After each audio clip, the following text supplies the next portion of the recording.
Many of you have probably heard of the newest game in the Secret Service series of budget titles. Titled Secret Service Ultimate Sacrifice, it's been skewered by almost every critic for its totally uninspired design and execution. Well, the Secret Service games got their start in 2001 with Secret Service In Harm's Way, a tolerable game that executes a great idea very poorly. First Secret Service was published by Activision Value, a subset of the publishing giant Activision and the same people who brought us Soldier of Fortune Payback and Big Rigs Over the Road Racing. We're off to a great start. Secret Service was developed by Fun Labs, a Romanian developer who usually works in tandem with Activision Value to make the Cabela's hunting and off-road series. The idea of making a game about the Secret Service is pretty cool. Actually giving a framework for escort missions is cool, and I can find myself really enjoying a game where you have to be on your guard and not automatically trusting anybody who's unarmed. But Secret Service doesn't exactly put its best foot forward. The quality of the game can be hazarded at by looking at the 80s Reagan assassination-inspired cover art, or even the Game Disc, which is the current reigning champion for ugliest CD-ROM of all time. Congratulations, Secret Service! Allow me to present you with a trophy I'm sure you'll recognize. The first mission opens with a terrible cutscene with poor audio leveling and bad pacing. This is Advance Team. We've got possible trouble on Route A. Lead, roger. This is Lead. Divert to Route B. Keep your eyes open.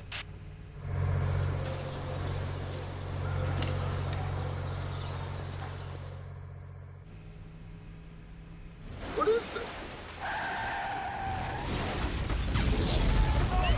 We're trapped. Get out of the cars, fast.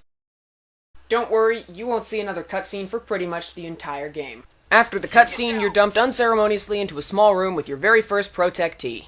He's not the president. Don't get your hopes up. Few games have a difficulty curve this steep. The room you start in has 3 entrances and you're totally surrounded by enemies. Your objective is to get the protectee, codenamed King Size, across the street to the safe house. Easier said than done since there are dozens of enemies scattered around the level and at every exit of the first room. That's right, the first room in the game isn't even safe. The game is generally tough, usually because of the way enemies twitch around in combat and the fact that there's no in-mission save, but in the first mission the odds are so heavily stacked against you that you don't stand a chance. I had to cheat my way through it the first time I played this game, and I still have trouble with it years later. It might be easier to acclimate to the difficulty if there was a tutorial, but despite what the game cover may say, there isn't one. Enter your training. Learn skills and techniques that will help you throughout your Secret Service career. Game covers are misleading at best, but it's a sad day in hell when they actually promise features that don't exist. What else does this box falsely advertise? State-of-the-art real-world physics and motion capture. Does this shit look mocapped to you? The back of the box divides its space between touting random features and outright lying to your face. Intricate planning stages? Wrong. Throw or roll a grenade at your target. This game has it all. Does that even count as a feature? Over 100 different characters included. What, are we counting palette swaps now, or does the agent with the mustache have different tires? Wrong game. Engage in over 24 deep multiplayer levels including Team, Match, Capture, and Protection. Do you mean multiplayer game modes? What are you trying to say here? Covertly gather intelligence. When? When does this happen? 20 cars. 20 freaking cars. I'm getting confused. Even after the first level, the game doesn't really improve. Most of this can be blamed on the characters. The AI is terrible, and the way character models look and move is outright offensive. You, good at that look, mate. Sometimes they move so fast it looks like they're high on crack. And worse, the AI is inconsistent. Sometimes you can smoke a room full of bad guys before they even figure out which end of the gun is dangerous, and other times they silently ace you from a dark corner without giving you a chance to react. There is no quick save, or any kind of in-level save, so you have to run the levels over and over again until you memorize where the enemies are. They never change, not between playthroughs or difficulties, so eventually you can stand a chance of successfully navigating the gigantic stages. It also helps to memorize which enemies carry guns, since enemies don't always have their guns out when you first see them. The idea that enemies don't always carry their weapon overtly is pretty neat. You can always tell the hostiles, though, because they don't get down when you yell at them to. Hey, who shot the protectee? Derek did it. Sometimes it's a little tough to tell whether you're shooting at people or just near them. Since there's no blood and rarely any pain effects, it's almost impossible to tell if you're hitting somebody or not. It also makes it feel like hit detection is off, which, given the game's price tag, it probably is. Wouldn't surprise me, is all I'm saying. This wouldn't be such a problem if the game had a real blood spray effect. In order to avoid the M rating, the blood decals were recolored to green or black, your choice via the parental lock menu. There isn't an option or config file to modify, so you're stuck with black or green, quotes, damage decals. But let's be honest, it's blood. Green blood splotches on characters, green blood spray on walls, and when a character dies, they breathe their dying breaths and then disgorge a puddle of radioactive pee? No, of course it's blood. If the blood effect was fully implemented, the game would play much better. It would be easier to tell when you hit something, the environments would look cooler after a shootout if the body showed signs of damage and there was blood on the walls. Just everything. So shooting enemies and the occasional civilian might not be that fun or visually dynamic, but shooting the walls is. Why? Physics! Secret Service features an early form of ragdoll that, though not impressive by today's standards, or really any standards, is still nice to have. Ragdoll is always nice in a shooter and probably adds more to the overall feel than any other element of a game. It's pretty rough though. Once you convert the terrorists into bodies, they phase out of the tangible universe and cannot be shot or collided with anymore. Sometimes they don't even fall down, they just hang there, pretending to be puppets. Who's pretending? I'm being unfair though. Early Ragdoll is comedy gold. It ranges from farce to freaking awesome in the span of a few seconds. The way weapons affect the environment is also satisfying. Bullet impacts look awesome, and the bullet holes make areas look visually distinct after every firefight. Add to that destroyable objects, material penetration, and the way characters can collide with stuff in the environment while still living, and the game world gets pretty hectic. The environment destruction is fun, if a bit excitable. Even the most vanilla shootout gets a lot cooler when the chairs and tables explode. No, not like that. Most of the objects in the environments can be destroyed, yielding a fantastic shower of debris. The most useful application of this is with doors, which can be shot open and destroyed. You can also shoot through doors, walls, and objects to take out enemies. It's a touch of realism that is much appreciated in any tactical shooter. It gets better. You can shoot out lights. Why would you do this? Well, the game manual claims enemies have poorer accuracy in the dark, but it's hard to tell for sure. One thing I do know, it's a cool and relatively rare feature. Perfect Dark had it, and it was awesome. You could do it in Splinter Cell, where it was a gameplay thing, and awesome, but almost no other games have destroyable lights.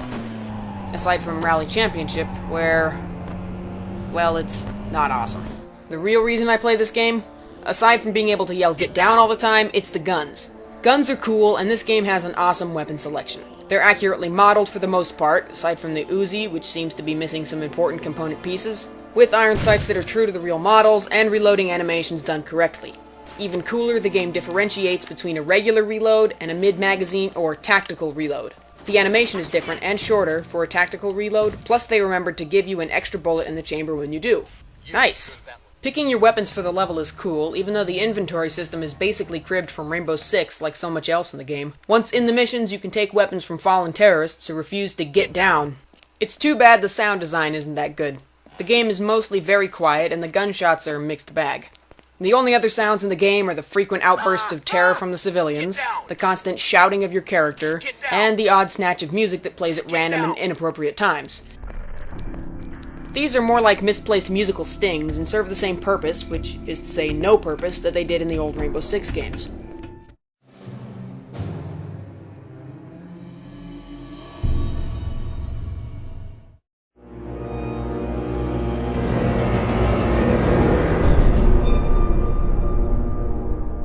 The progression of the game is very simple. You do a variety of different things, only some of which would actually be handled by the Secret Service in real life.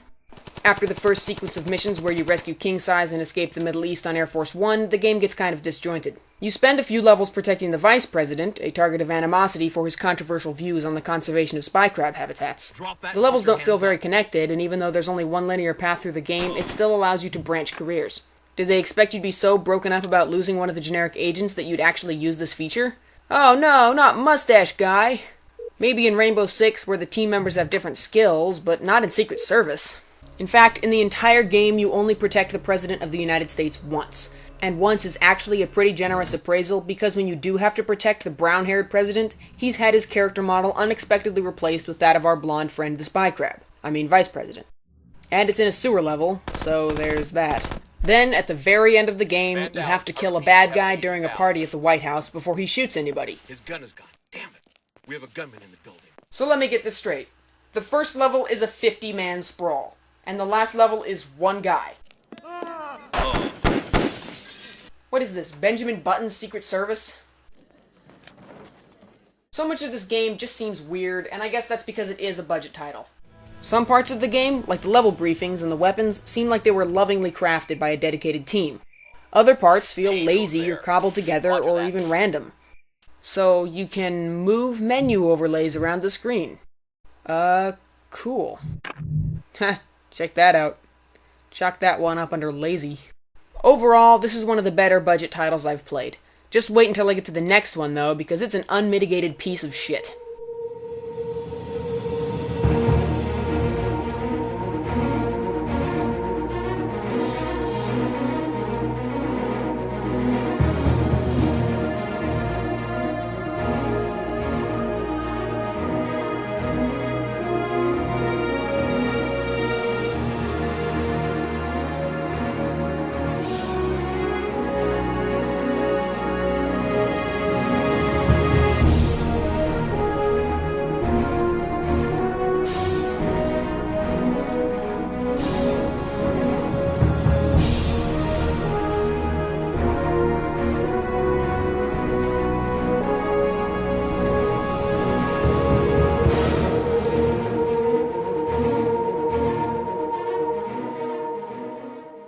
Look at that! There's 80s Pistol Guy! And on the back, 80s Rifle Guy! Oh man! And on the inside cover, 80s Pistol Guy and 80s Rifle Guy together at long last. I guess 80s Uzi Guy just wasn't invited to the party.